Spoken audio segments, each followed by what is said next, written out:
These card readings are for your entertainment and are laced with my personal opinions and perspectives.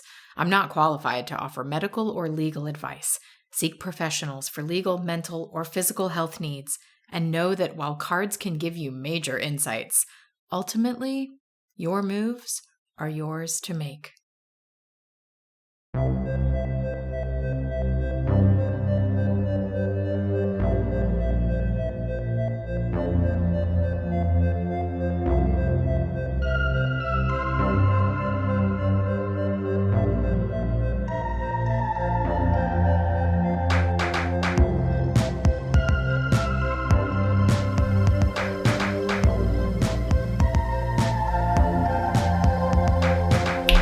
Hey y'all, and welcome to the Get Read podcast, the show where you ask a question of the cards and you get read. I'm your reader, I'm Amanda, and this is a very special episode of this podcast because it falls on the Virgo New Moon and happens to be my birthday weekend. All right, y'all, the sun and the moon are crossing over my Mars, Sun, Venus, Mercury stellium in Virgo. So, yep, happy Virgo season to me. And I'm so excited to get into your questions. Thank you for those of you that have called into the podcast. You know what I want for my birthday? I want you to share my work with people you know. That's what I want for my birthday. Okay, so if you've been a fan of the way I pull cards, if you've been following my readings on YouTube and here on the podcast, and you're digging it and you benefit from it, and you want to give me a birthday present, you can share my work with people you think would enjoy it. Share it on social media, send it to a friend, that kind of thing. And you know, I feel like people just don't know that they can call into this show with a question and get read. It's free, no strings attached, and totally anonymous. You know, so it's kind of like, who wouldn't want to know about that? Anyway. Let's get to it. We've got the Wild Unknown here today for this Virgo New Moon Get Read podcast episode. Let's go to the first question. Hi Amanda, I have a question about my love life for you. I am a Pisces Sun, Aries Rising, Scorpio Moon. I just recently started a new relationship. Very casual relationship, I think, and he is younger than me, and I am wondering if I should pursue it or not, if it is good for me or not, and if it's helpful. He is a Leo Sun and a Scorpio Moon. Thank you so much. Okay, cool. Let's see about it. Let's just like get a picture of this relationship for you. Already, we've got Justice energy, Libran energy, but it looks super Gemini with this like dichotomies showing up. Okay, we're just gonna put a pin in that.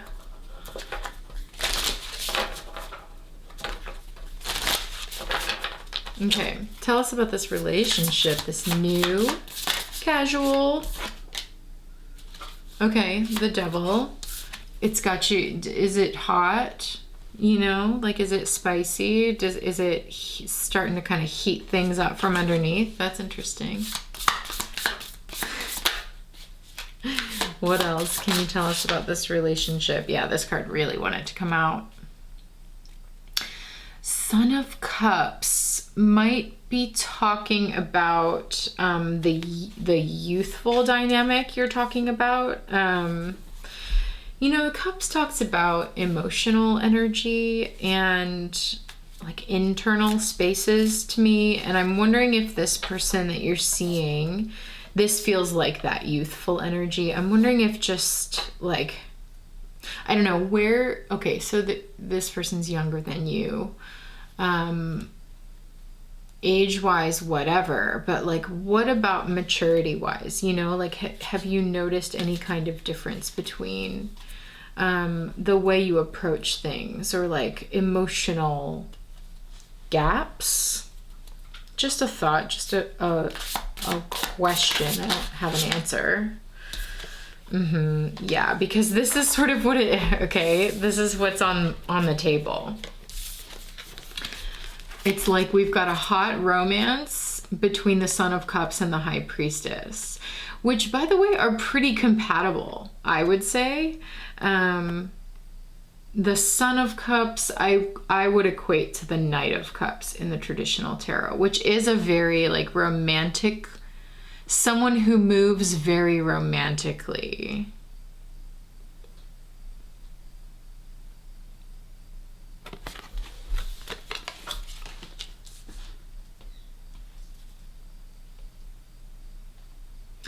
And then there's the High Priestess, which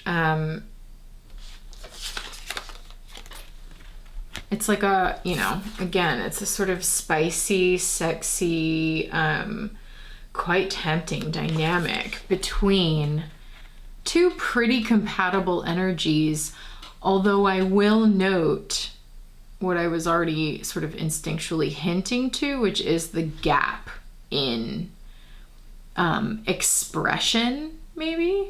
Again, not necessarily not compatible, but there is this sort of like High Priestess has absolutely been there, done that, taken it to depths that the Son of Cups maybe couldn't yet fathom. And so far, it seems to me that the cards are emphasizing that that's pretty hot. Okay. But like, if you look really close, and again, this is probably adding to like the sexiness in this dynamic, is that like the Son of Cups looks a little like, as they are facing each other, the Son of Cups is like wide-eyed and a bit innocent and sort of like, wow, here you go. Like, here's me. And then the Priestess is a little bit like, yeah, I see you. You know, like, yeah, baby, I know, come here. It is this like, the power dynamic is probably adding to the appeal. And the power dynamic is not one that anyone is like enforcing. It's just inherently, internally, emotionally present, intuitively present even. Okay. Maybe also spiritually present. Anything else you can tell us about this? Yeah, the cocoon speaks to me of stages of development, of like being on the verge of a new, completely new being, you know, a completely new expression.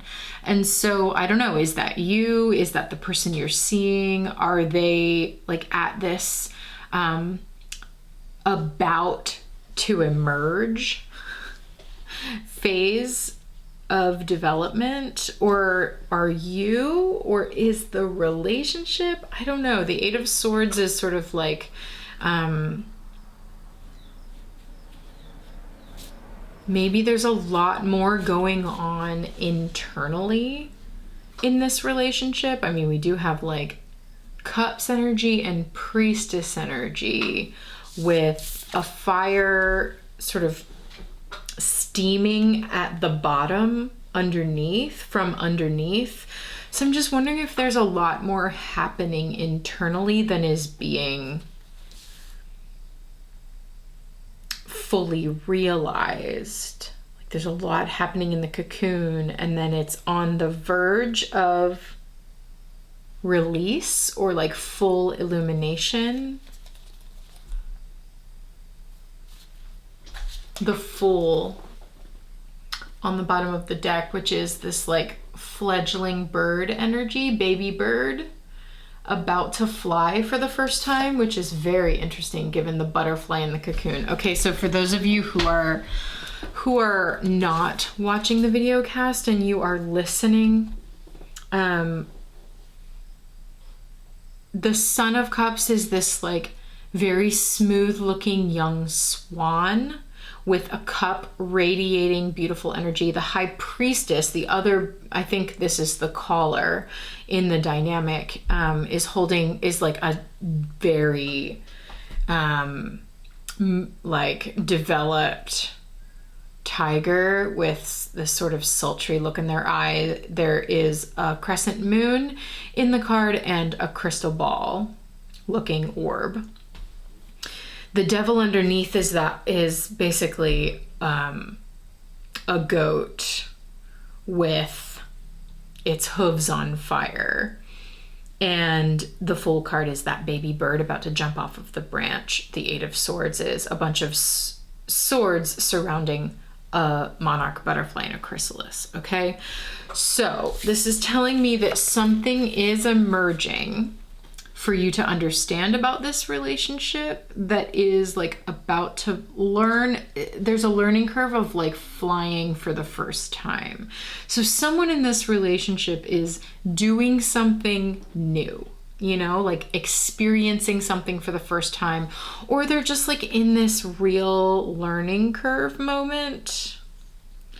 And again, that seems to be part of the sexiness of this dynamic, is that maybe the age difference is kind of hot, honestly, and maybe that's what the cards are saying, although they are also hinting to the fact that there is more to be revealed than is being outwardly seen at this time, probably just because it's new and it's casual and it's not quite going there yet.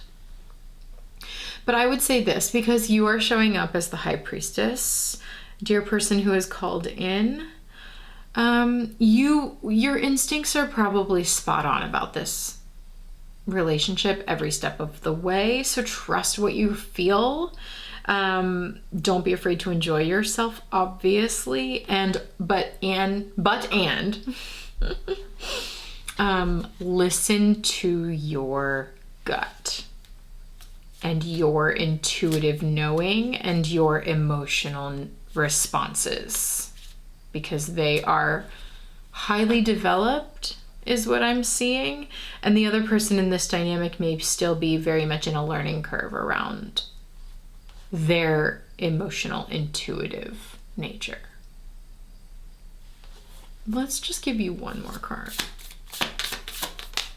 The Moon. Yeah. There's that crescent moon again, standing in the night sky between two tall fir trees. There's just a lot unknown and a lot in this dynamic that just kind of needs to be experienced internally and felt through. And I'm getting a feeling with the Fool energy that once whatever is sort of lying below the surface and is either not being talked about or not being fully seen and expressed, if it ever does break out of the chrysalis and reveals itself fully, there will be this 0 point, like blank slate, card 0 do-over opportunity where you will have the chance to say, yes, this continues, let's start sort of a fresh start from here and move forward. Or that Fool card could be just like, okay, this is really fun, I'm gonna wipe the slate clean and start over. So it's unclear to me which, and I think that's because who knows? Yeah, Ace of Cups on the bottom of the deck, just really corroborating new. You know, it's new. There's a lot you don't know. And there's potential for turnover here, honestly, but like it's also super hot energy with the devil here. So I would say just like trust your instincts, kind of keep that energy of this tiger in the High Priestess that's just like pulling back, observing. I know what I know and I see what I see and I act accordingly. But it seems like you are very much in charge here. So that's great. Feel your way through it and follow your instincts, and more will be revealed. Okay, nice. I like it.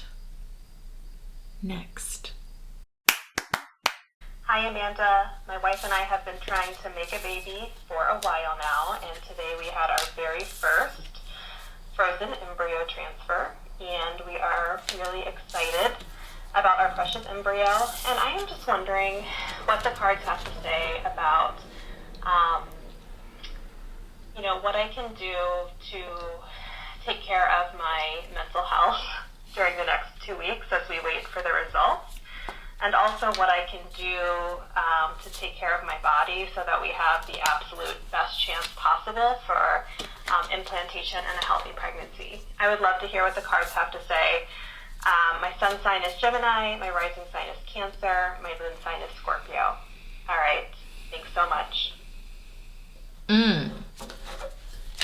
Okay, I actually want to talk about the summer shift readings for those signs, because as soon as I heard that, it like they flashed in front of my face. So let's talk about it.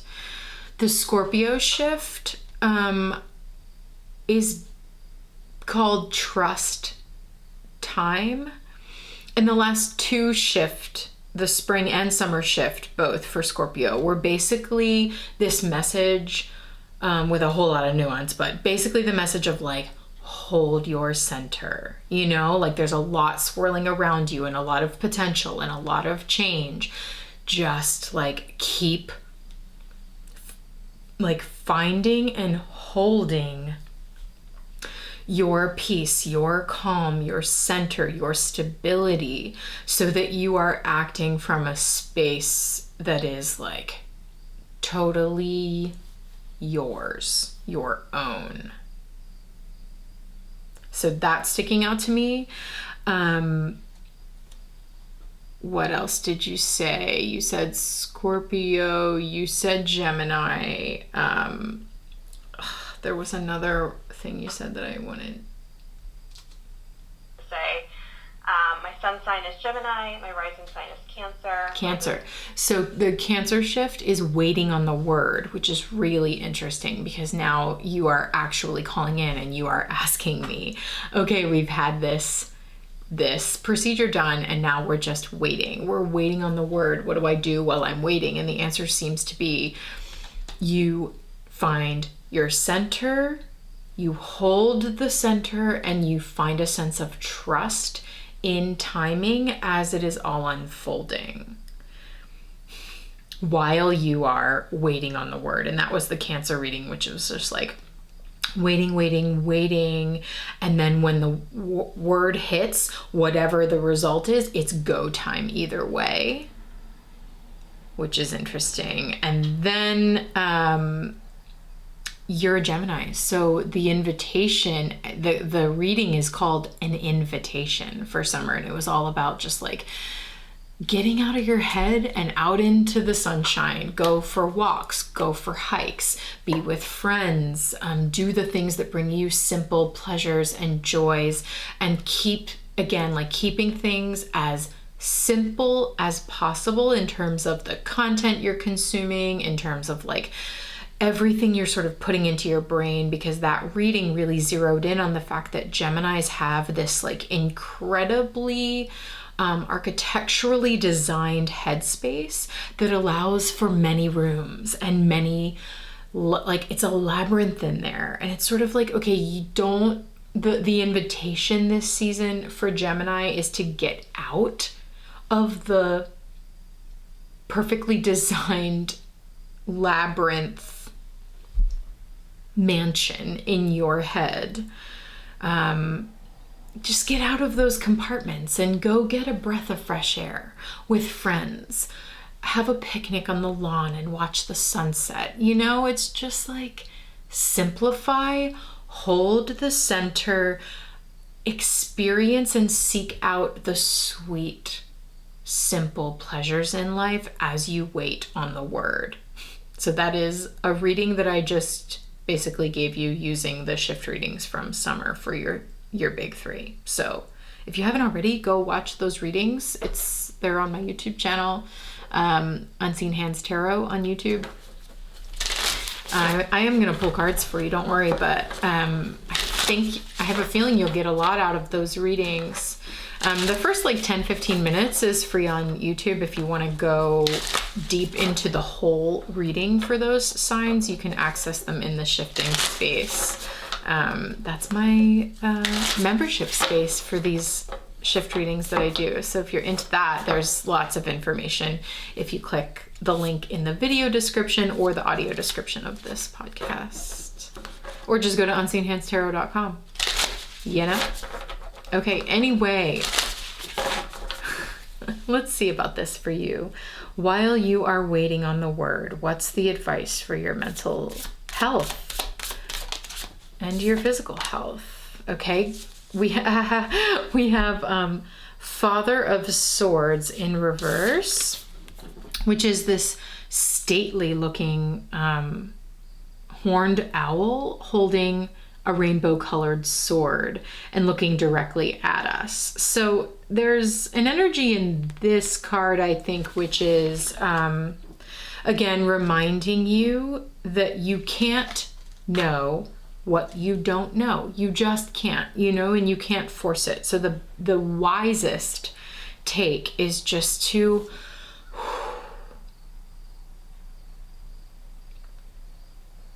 hold what you know to be true at the time that you know it, and find a sense of calm detachment in your mental space until you, again, waiting on the word until you get the word and you actually hold it in your hand. Okay. What else what other kind of advice can we get for our caller? Okay. Six of Pentacles speaks to me of maintaining physical balance and equal distribution of tasks and efforts. So like do your chores around the house and maybe split them up with your wife, you know, or like make sure that those tasks are being equally distributed. Make sure, this is really specific, but interesting that it's coming through. I'm getting the image of stretching both sides of your body for some reason, or like walking equally footed. It's very like biomechanics imagery, and it really seems really specific to you. So I don't know if you have any like access to somatic or movement or like even biomechanics practitioners, but there is something here about you like moving your body in a very balanced, earthy way. Like I'm imagining carrying you're carrying your groceries into the house with 2 bags of equal weight in both hands. Something about equal distribution of weight, like energetically, but very literally, physically. When you are going for a walk, just like really imagining equal weight on both feet and like feeling the way your feet are interacting with the ground, and that helping to contribute to this strong sense of base and support within your body, and then also in like the daily tasks of your life, just making sure things are equally weighted. You know, doing a little bit of morning stretches and making sure both sides of your body get equal time, you know, like all facets of your body get to stretch in the same way. Okay. All right. We'll keep that. What else do we know about this time of waiting for the word? Yeah. Nice. Great. So you can't really move until you know. We have the Six of Wands and the Magician which speaks to me of a lot of potential for creation here, which feels really, really wonderful. We've got a butterfly rising up out of what looks to me like a briar patch in the Six of Wands and shining beautifully with its fresh new colors. Love that for you and this question. And then we have the Magician, which is this, very fierce looking cheetah with a cup, pentacle, sword, and wand. All 4 suits of the tarot here. All of the resources you need are at your disposal. That's what it looks like to me. And the Magician is facing forward in the reading. They are looking forward to creating, to taking action, to being able to actually utilize the tools that they have to make something, to make the most of it. So honestly, these cards are keeping it real simple. Yep, the World card on the bottom of the deck. The cycle is almost complete / almost ready to begin. And while you are in this in between, keep your headspace super clear, really maturely detached, and really positive. Stay grounded, distribute your tasks equally so that you're not super stressed. Think about all of the facets and sides and parts of your body and your life that need to feel grounded and weighted. The equally weighted feels really important in this reading. And then just trust. Okay, back to the Scorpio reading. Trust that victory will happen in the time that it is right, and that when it does, you already have all of the tools at your disposal to make this magic. The World card, this beautiful circle within circles within circles, surrounded by stars, it's yeah.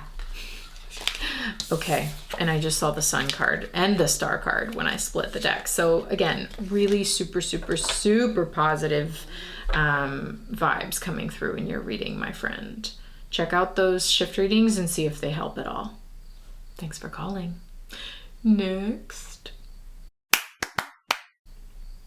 Amanda, love your interpretations and your readings. Thank you so much for your service that you provide. So I had a son when I was 20 years old under some traumatic circumstances. He's 25 now. He moved about an hour away out of home. Our relationship is okay. We have a lot to work on. But most immediately, my question is, as a mother in this relationship, is it best for me to hold back, give him space to figure his stuff out, or is it best for me to kind of insert myself more into his life on a more, what's the word I'm looking for, conscious basis? Anyway, thank you so much. Appreciate it. Bye. Good question. Yeah, 2 of Pentacles already. What's up with the butterflies in this deck? Really speaking today, we have a butterfly with 2 pentacles inside of the infinity sign showing up here in this card. It's a balance. It's a tough balance, I think, here for you, because I'm looking at this butterfly being like a fully formed being, Seven of Wands on the bottom of the deck. Your son is fully formed and really shining on his own and learning about autonomy and authenticity and standing up for oneself and asserting one's sense of self and boundaries and being willing to fight for what they want and what they need. And it is very independent, and it's a little bit maybe your son's in a phase where it is kind of it really is just all about him right now. That's the sense that I'm getting, which might be a little bit hard. And I also get the sense that it will pass, that this is just like the period of life he needs to be in to solidify his autonomy and independence. Yeah, because I just keep getting this like, I'm fully fleshed, like I am full grown, I am full, this is me, I, you know, like I keep kind of hearing that, and it sounds like it's coming from his side of things. So you do have a little bit of a balancing act to do here as the Mother of Cups. Beautiful. I mean, like, this is the reading. This is how the cards are laid. Those of you not watching the video cast, if you're just listening, now we have a Mother of Cups who is showing up as this swan with an open wing gesturing forward towards the Seven of Wands, which is shown as a branch, a wand on fire, almost like a candle flame, and all of the other wands are sort of cast to the side so that this one wand in the center can rise up and shine. And then, of course, we've got that butterfly with the 2 pentacles overseeing this dynamic. So it's sort of like, I don't know, it sort of feels like you're in this position now as the Mother of Cups, where you're really just like gesturing your wing to like I don't know, it's sort of like you are opening your wing and letting him fly free. And really almost just like your role here is to support his autonomy and sense of independence. It's like the more autonomous and independence he feels, the more loving he will feel also, which is, I think, what the Mother of Cups desires, is the emotional connection. And that will be here if you can let go. It's like you have to trust enough to let go.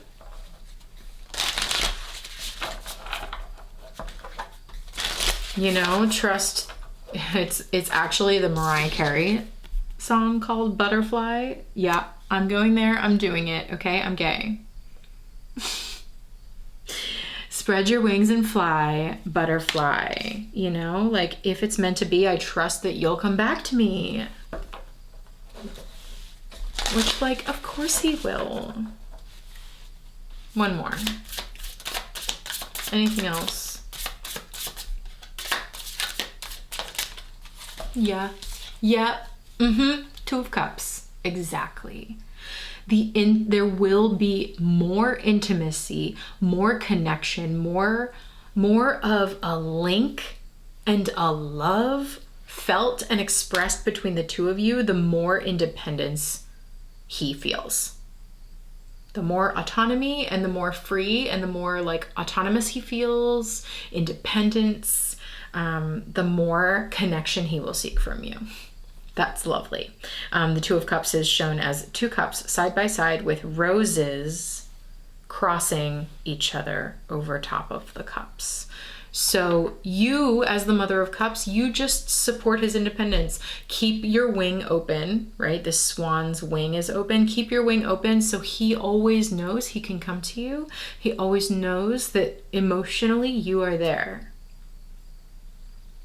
But I would say, like, toe the line, keep the balance. Like, it's a tricky thing what you're asking. Like, should I move towards him essentially, or should I give him space? I would say give him space, because he is becoming. He is really feeling his independence. If these cards are tapping into him, like, you can go ahead and kind of chill, kind of rest. But again, keeping yourself emotionally open by trusting that the more space and independence and autonomy you afford to him, the more he will seek that emotional connection with you, which is ultimately what you want.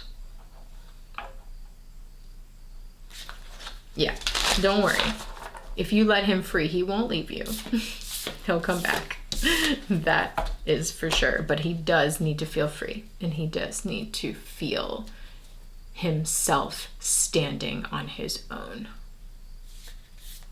And he might need to, like, assert that for a while. And the more supportive you are with that, the better your relationship will be long term.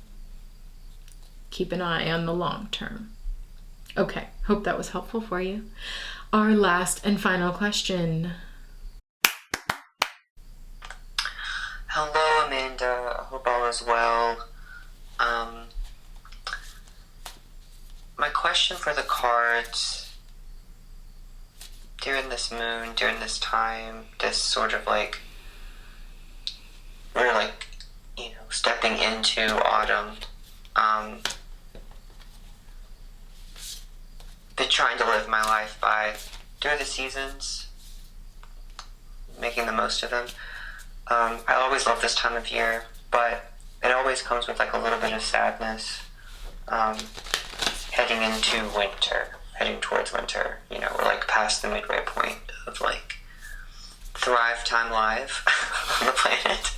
So I guess my question is, what's next? But more importantly, like, what do I need to be on the lookout for as indicators that I'm doing what I need to be doing amidst all of the change? Thank you so much, as always. Yeah, I love your question, and I saved it for last because here we are at this Virgo new moon, which again is not the equinox, but it has some of that energy of like we are about to embark on a new season. It is palpable. It is in the air here in the Northern Hemisphere. We can feel that transition into cooler weather starting to come. And yeah, there is a little bit of letting go that needs to happen in that. You're asking like, what do you need to look towards, I guess, or like, how do you know you're looking towards the right things? We have the World card that came out in the shuffle while I was listening to you speak. And to me, I'm getting a lot of patience and perspective. Patience and perspective from Saturn speaking in this card. Saturn being sort of a parenting energy, or an energy of like, holding the bigger picture in mind and doing what needs to be done to serve the bigger picture, wanting practical solutions, that sort of thing. But really it's more about patience and perspective. Keeping the bigger picture in mind, because right now there might not be a whole lot going on, is what I'm getting, because the Seven of Pentacles is also here. Okay, so it's the Seven of Pentacles is literally just 7 pentacles all in a straight line, moving upwards or down the cards, however you read it. It's on a diagonal. So to me, it's showing a progression of things, and I get the sense that you're waiting for something to happen, or like you're in a little bit of an in-between moment. And I think the key here is to trust the process. And again, Seven of Pentacles, the world, cultivate patience and a sense of anticipation for the trajectory that you are on, and trusting that the process will take care of itself because you've got your head in the bigger picture of things. It's like I'm getting the image of going out into the garden and just like waiting for the plants to grow, like going out, and trust me, I'm a gardener, and I am absolutely that person that goes out like a couple times a day just to like stare at the plants and be like, did you grow any more since I saw you this morning? No. It's like, no, the cards are going to say the same thing that they said this morning, because things don't happen that quickly. Things take time to progress and unfold and grow. And yes, there will be moments where you wake up and the garden had a growth spurt overnight, and it's super exciting and you get to have a little harvest. But overall, what I'm getting is that like things just need to take time. It doesn't happen overnight.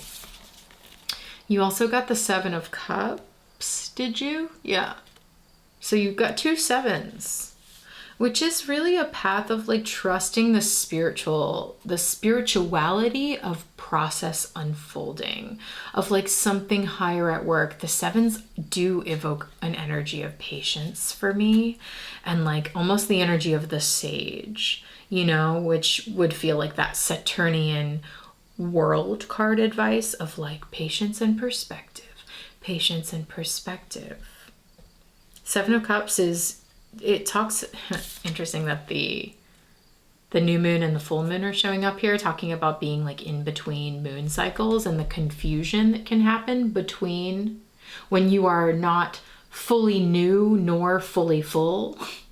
And you've got all of these sort of cups of confusion and murkiness that lie in the in-between. That's kind of cool.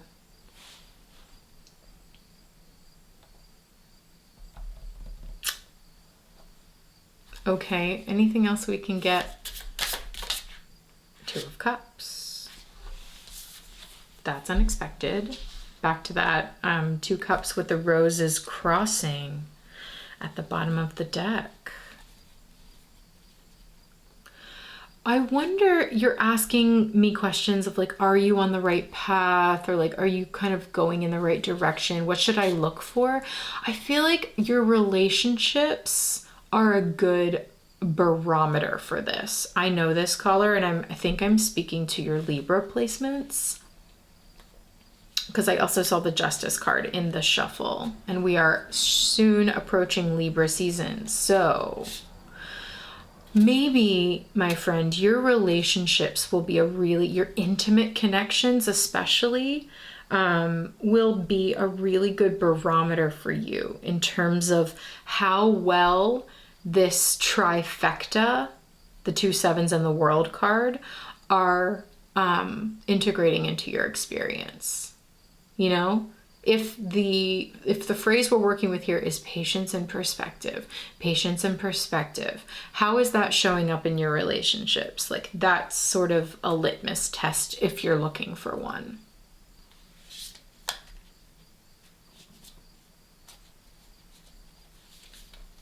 And I just keep feeling like soon, you know, like not yet.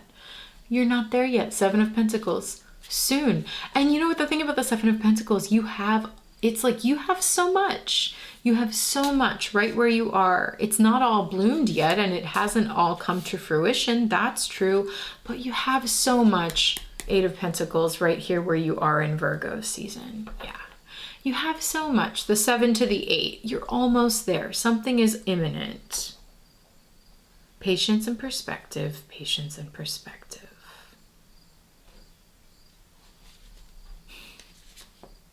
Yeah, I just saw Temperance.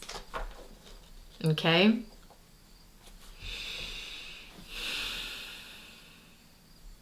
Beautiful. Thank you. Thank you all for calling in and helping to celebrate my birthday with me. Again, if you really want to give me a gift this season, this Virgo season, and celebrate your Virgo stellium tarot reader over here, you can share my work. Okay? And if you share on social media, tag me. Okay? Let me know. At unseenhandstarot. Let me say hi to you, and thank you for supporting this podcast and for supporting my readings. All right, friends, happy Virgo New Moon. It looks like it might be a doozy here with the exact square to Mars that it's bringing. This moon feels like a portents for me. Again, like it feels like it is introducing us to the fall season we are about to experience, which astrologically is dense. It's intense. It's dense and intense. We will be coming out of, we're about to enter a Mercury retrograde in September through Libra and Virgo. Mars will go retrograde at the end of October in Gemini and will be retrograde until the new year. We've got eclipses. we've got that Scorpio Taurus eclipse axis again, activating Uranus's square with Saturn and the nodes. You know, it's packed. It's action packed. So it makes sense that this moon sun conjunction is squaring Mars, ushering us into this passage that is the fall season. So let's all go with the advice of our previous caller here and just patience and perspective and keep our cool as we move into this season. Okay. I look very forward to dropping the fall shift readings, y'all. I am working on them now. They will drop on the fall equinox, which is, I think, September 21st this year, right? Where's my calendar? The 22nd. Okay, September 22nd. So keep an eye out. If you want to be alerted to those things, get on my mailing list. You go to my website, unseenhandstarot.com, put yourself on my mailing list so that you will be the first to know when the shifts drop this fall. All right, y'all, take care, and we'll talk at the full moon.